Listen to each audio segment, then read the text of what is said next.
আসসালামু আলাইকুম, আমি নাইম দক্ষিণ কোরিয়া থেকে। দর্শক, রাশিয়া ইউক্রেন যুদ্ধের সর্বশেষ আপডেট।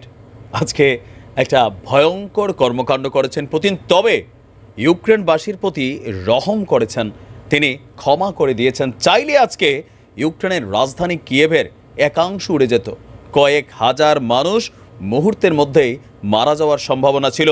তবে সেনাবাহিনীর সদস্যরা প্রাণ হারালেও পুতিন বলছেন, আজকে আমি যদি চাইতাম ইউক্রেন তোমার একাংশ শেষ করে দিতে পারতাম, কিন্তু আমার লক্ষ্য এটা না।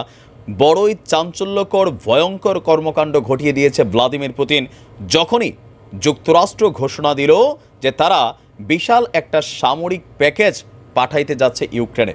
আর এর পরবর্তী যখন ঘোষণা দিল যে রাশিয়ার ৩,০০০ কোটি ডলারের টাকা না, ৩,০০০ কোটি ডলারের সম্পদ ইউক্রেনকে বিতরণ করবে, তখনই পশ্চিমাদেরকে একটা মেসেজ দেওয়া হলো ভ্লাদিমির পুতিনের পক্ষ থেকে যে F-16 দিভা।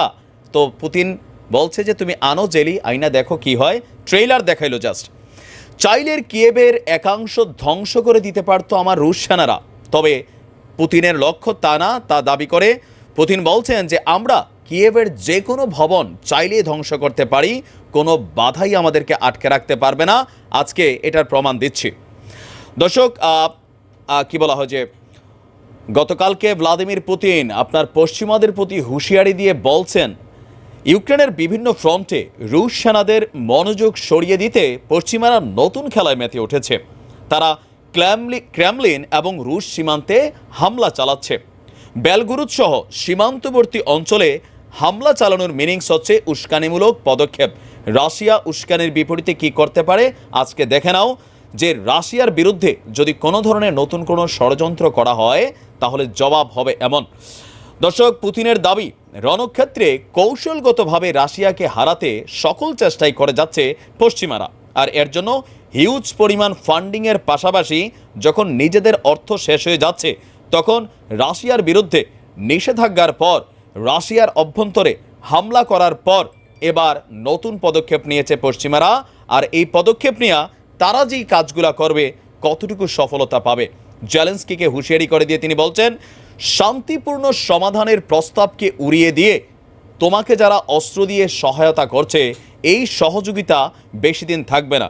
আর দিন শেষে অর্থনৈতিকভাবে জরাগ্রস্ত এই রাষ্ট্রগুলো এখন রাশিয়ার সম্পদকে কুক্ষিগত করার জন্য সিদ্ধান্ত নিয়েছে, আর এই সিদ্ধান্তের বিপরীতে আজকে এই হামলা। রুশ প্রেসিডেন্ট বলছেন শীঘ্রই কিয়েভের নিজস্ব অস্ত্র শেষ হয়ে যাবে।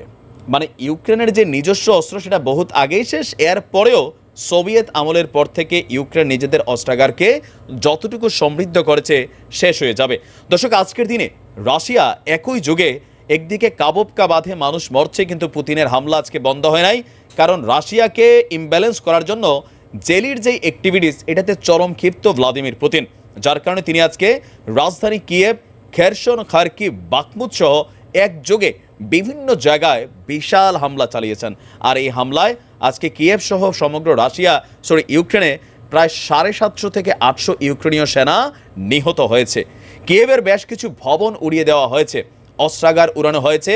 খেরসন, খার্কিভের বিভিন্ন জায়গায় ঝাপুরি ঝিঝিয়াতেও ব্যাপক হামলা চালিয়েছে রুশ সেনারা। আর এই সকল হামলার পর গতকালকে মার্কিনীদের এই প্রস্তাবের পরপরই আজকে এই হামলা চালিয়ে একটা মেসেজ দেওয়া হয়েছে পশ্চিমাদের আর জেলেনস্কিদের। পুতিন কাকু বলছে, শীঘ্রই কিয়েভের নিজস্ব অস্ত্র শেষ হয়ে গেলে পশ্চিমারা তাকে আর অস্ত্র দিয়ে সহায়তা করবে না।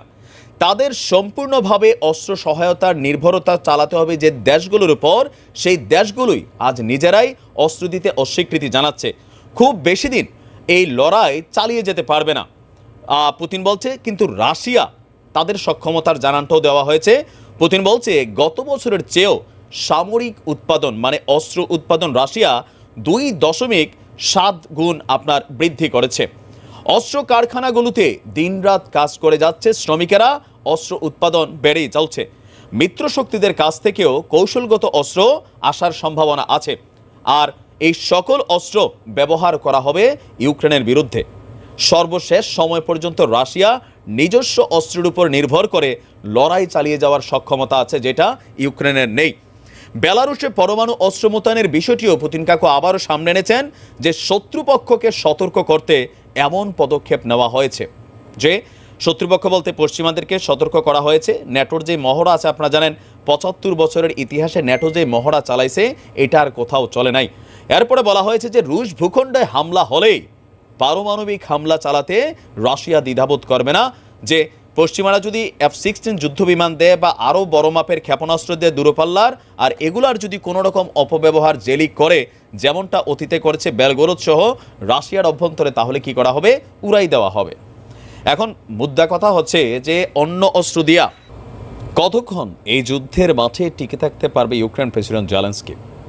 চ্যালেঞ্জ আসছে, কারণ পশ্চিমারা যে আর দিতে পারবে না, রাশিয়ার সম্পদ কুক্ষিগত করার মিনিংসটা বুঝতে পারছেন তো, যে আর কত দিবে? নিজেরাই ভাত খেতে ভাত পায় না, তার উপর আগামী বছর নির্বাচন, আর নির্বাচনের আগে নিজেদের দেশের অর্থনীতিকে ঠিকঠাক করার জন্য এরা রাশিয়ার টাকা টোকার দিকে নজর দিছে, কারণ দেশের জনগণ খেপে আছে।